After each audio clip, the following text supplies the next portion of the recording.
Thank you very much, my friend Stefan, for such a gracious and generous introduction. I hope that the talk lives up to that. So, and welcome to all of you. It's really nice to see so many friendly faces. It's a talk that brings out people interested in a variety of subjects. And so, if you have questions, I'm happy to answer them afterwards. So, 4 years ago, a new Roman coin appeared at a German auction. It shows the Emperor Constantine bearing a military standard in his right hand and standing with his left foot atop his defeated enemy. It really caught the attention of Constantine scholars when it appeared because it's so unusual. What these scholars focused on, most of them Germans, it was a German auction after all, what the scholars focused on is the appearance of the cross here on Constantine's vexillum or standard. And I put the little arrow so you can see it too.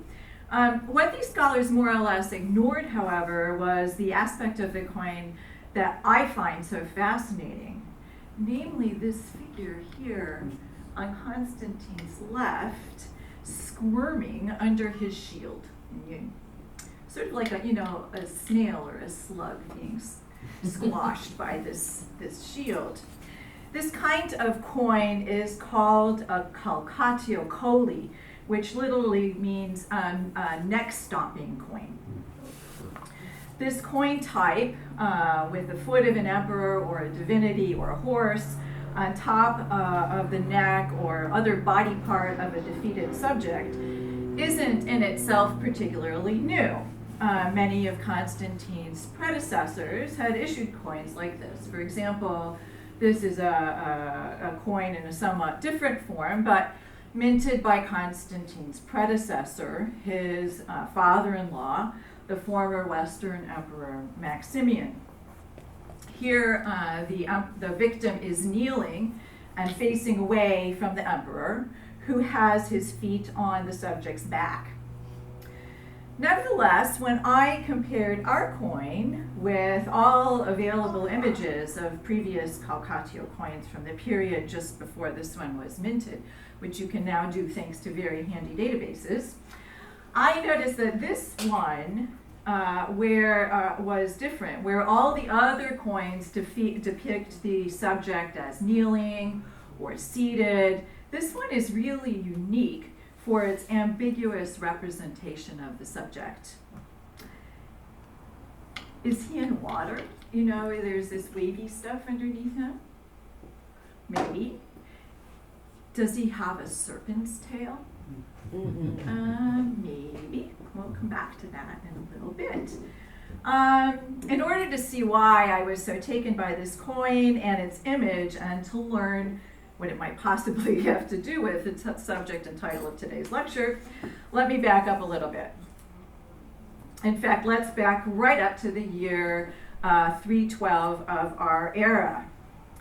Although our image of the Roman Empire is with one emperor in charge, in this year, in 312, 4 men actually ruled the Roman world, and they had divided it among the 4 of them. Constantine, the emperor on our coin, had the northwest quadrant up here, and his capital here was what is now the German city of Trier. In Italy, so in this portion, the sort of darker purple area, in Italy ruled his brother-in-law, the son of Constantine's father-in-law, the man who had issued that coin I showed you before. As Constantine had recently executed his father-in-law, yes, Constantine's brother-in-law had initiated a civil war against Constantine in order to avenge the death of his father. Constantine was actually the victor of this war. In fact, it's during this engagement that the ostensibly pagan emperor Constantine had a dream in which he was told to mark the sign of Christ on his soldiers' shields. This is why scholars were so taken with the cross on his standard, because that was actually, I guess, one of the very first images that depicts an ostensibly, unambiguously Christian symbol. Long story short, Constantine defeated Maxentius, his brother-in-law, the other emperor, at the Battle of the Milvian Bridge. Maxentius attempted to flee back to the city of Rome over the broken Milvian Bridge, but he fell into the Tiber and drowned, ending the conflict. Now back to our coin. According to specialists, this coin was minted in 315 to commemorate that famous battle 3 years earlier. Everyone agrees that the defeated subject is Constantine's brother-in-law, the former emperor in Rome, Maxentius, who would later be cast as an anti-Christian emperor. But why is Maxentius represented exactly this way? Certainly representing Maxentius in a watery medium is appropriate for a man who lost his life in the Tiber. I think we could concede that. It is possible, however, I think, to read the coin as representing a monstrous victim. And then if you look at him, he's got a big head and a sort of misshapen body. And then there's the question of, is that a tail? If we think of this victim as a monstrous victim, this would be similar to representations of defeated monstrous victims with snaky tails atop dozens of so-called Jupiter columns lining the northern frontiers. Columns easily and regularly seen by an emperor and his entourage from the northwest capital in what is now the German city of Trier. And if you go to the museums, I took these pictures in Metz, but if you go to the museum in Strasbourg or some Belgian museums, and you look at Roman stuff, you will see that they were everywhere. And the center shows you how they would have looked. As with so many Constantinian symbols, the ambiguity may be the point. Here, allowing Christians, attentive like our scholars to the cross on the standard, to read the victim as a serpentish representation of a monstrous Maxentius in a watery medium. In this view, the representation also evokes the book of Revelation, chapter 12. As the archangel Michael cast Satan, Eden's serpent, out of heaven, making heaven safe for God's people or Christians, so has Constantine cast the tyrant Maxentius out of Rome, making the city safe again for its Christian faithful. As a matter of fact, such apocalyptic thinking had been circulating in Constantine's court for some time. As early as 306, the year when Constantine became emperor, one of his courtiers, a Christian master of rhetoric named Lactantius, first floated these ideas in a book of 7 volumes called The Divine Institutes. Ostensibly writing against the persecution of Christians that was ongoing in the Eastern Empire, Lactantius's treatise also considered what a Christian regime might look like. Careful and clever allusions in the first 6 books of this work allow us to read it as a manifesto for sole monarchy. Remember, there were 4 emperors at the time. And a manifesto endorsing the worship of one God in order to bring on the golden age where Lactantius thought divine law, or the teachings of Christ, would inspire Roman law. So that was the subject of the first 6 books. The 7th book of the Divine Institutes presents Constantine as the embodiment of a divine warrior, Christ, foretold in the book of Revelation. Pretty heavy stuff. Given the evidence for Lactantius's influence at Constantine's court, evidence which I think is abundant, but I can talk about in questions if you want, given that evidence together with our new Constantine coin, it's not surprising that in 324, 12 years after defeating his brother-in-law in Rome, the apocalyptic imagery that had floated around in 312 returned in the wake of a new victory. In this year, 324, Constantine defeated the last of his rivals, and he became the sole monarch over the entire Roman Empire. In this year, too, Constantine minted a coin to commemorate his victory. But now the coin shows the labarum, the standard that had developed by 324, with the Chi-Rho at the top, the first two letters of Christ's name written in Greek. And this labarum is actually skewering a serpent. So what was ambiguously maybe a serpent in 312 is now unambiguously a serpent being skewered by a Christian symbol in 324. What's more, apocalyptic imagery also adorned Constantine's new residence in Constantinople. According to a visiting bishop, the emperor displayed the cross on a very high panel set before the entrance to the palace for the eyes of all to see, showing in the picture the Savior's sign placed above his own head, and the hostile and inimical beast which had laid siege to the church of God through the tyranny of the godless, he made in the form of a dragon borne down to the deep. So this bishop says as much as he's representing the defeated emperor and persecutor as a serpent in this fresco. For the oracles proclaimed him a dragon and a crooked serpent in the books of the prophets of God. Therefore, the emperor also showed to all, through the medium of the painting, the dragon under his own feet and those of his sons, pierced through the middle of his body with a javelin and thrust down in the depths of the sea. In this way, he indicated the invisible enemy of the human race, whom he showed also to have departed to the depths of destruction by the power of the Savior's trophy, which was set up over his head. I, this is the bishop speaking, was filled with wonder at the high-mindedness of the emperor and at the way he had, by divine inspiration, portrayed what the words of the prophets had been proclaimed about the beast.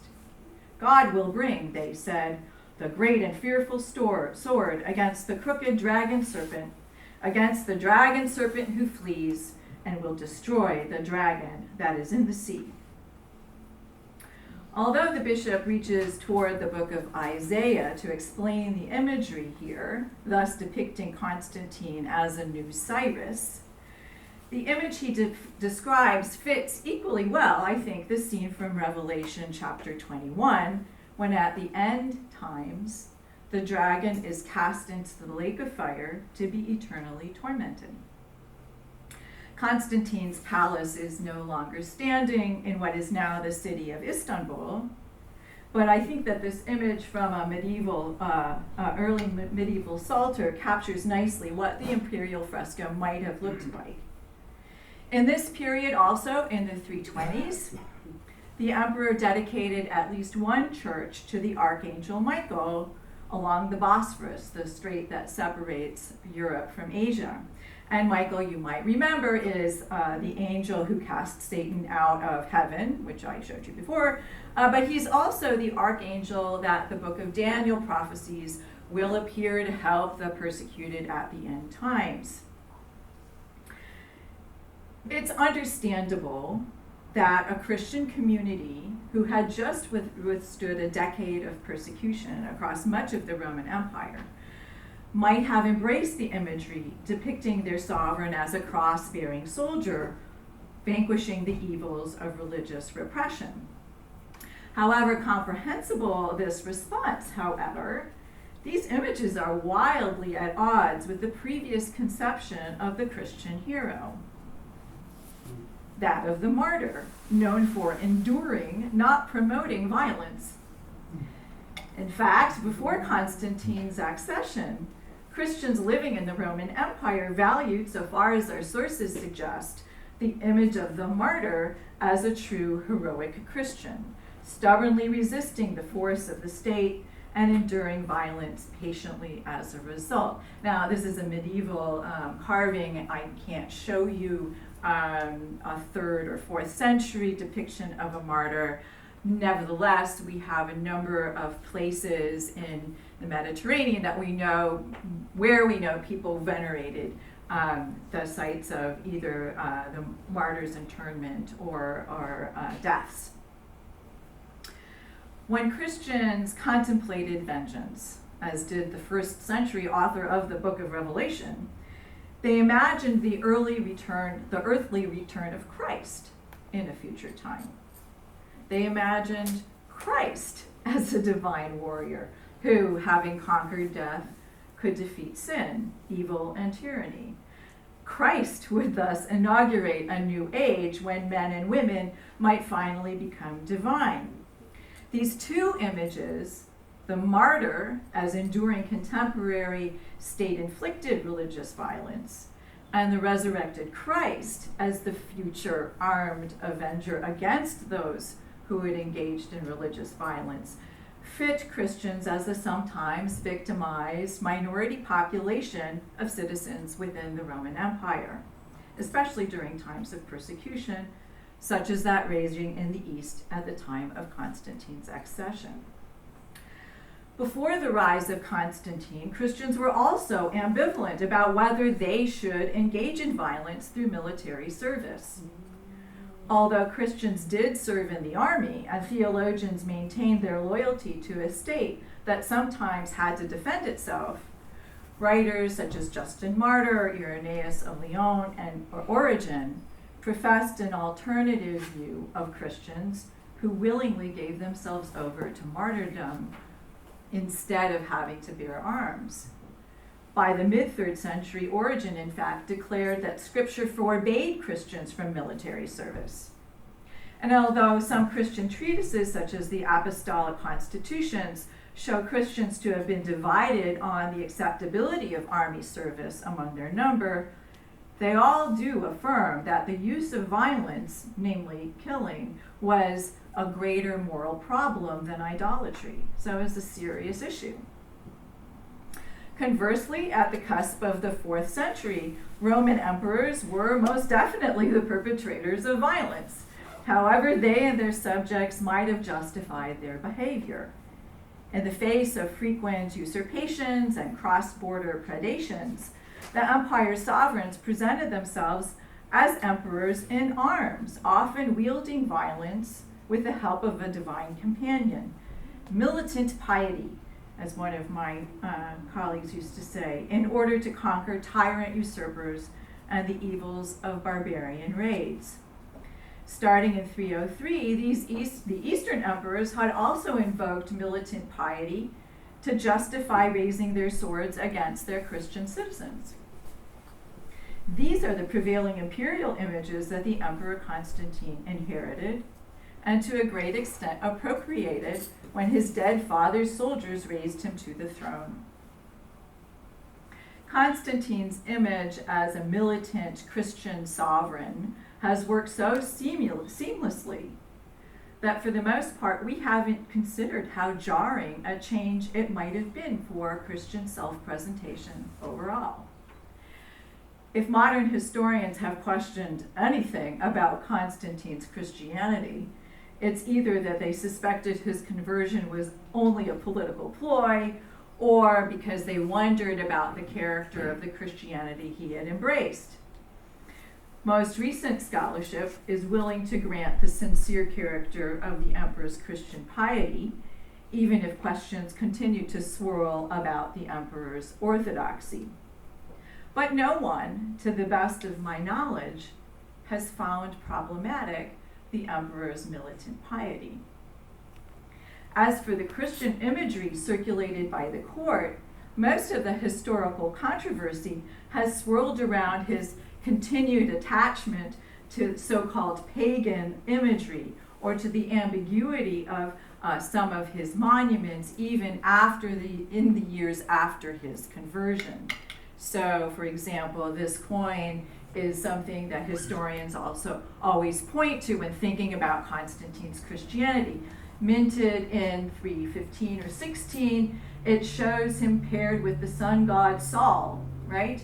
And this, if you remember, the Battle of Milvian Bridge was in 312, and it's a fair question. If he embraced the sign of Christ, what's he doing? Portraying himself with the sun god on this very, very valuable golden coin. So how Christian was he? What kind of Christianity did he embrace? That continues to be quite a lively topic in and among scholars of Constantine.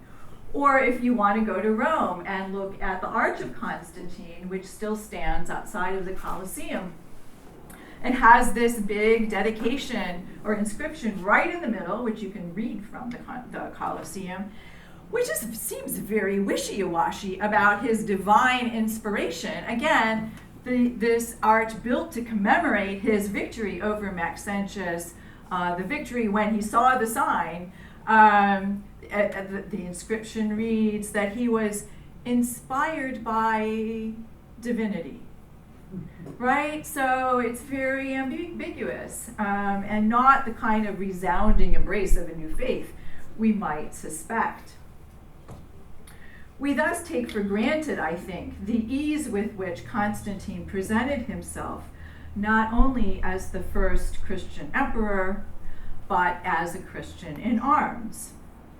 Granted, we'll never have access to the private reckonings of his subjects, but in surviving early 4th century Christian sources, there's no hint at all that his presenting himself in this way, including the overtly apocalyptic elements of the coin and the palace that we saw earlier, no hint of a trace that these images ever caused any of his sect the slightest consternation.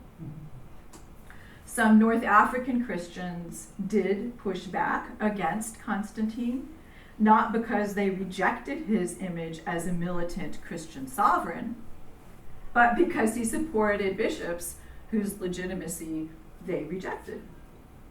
In fact, Constantine's example was so potent that during the reign of the Emperor Charlemagne in the 700s, the next man who would promote himself as emperor of the Romans, one of Charlemagne's courtiers, a man named Einhard, designed an arch as a kind of box to hold relics, a box that he intended to give to a German church. And although the box itself no longer survives, someone made a sketch of it in, I think, the 18th century. And as you can see, not only does it look a lot like that arch we saw in Rome a few slides ago, but it also represents an emperor on horseback trampling a snake.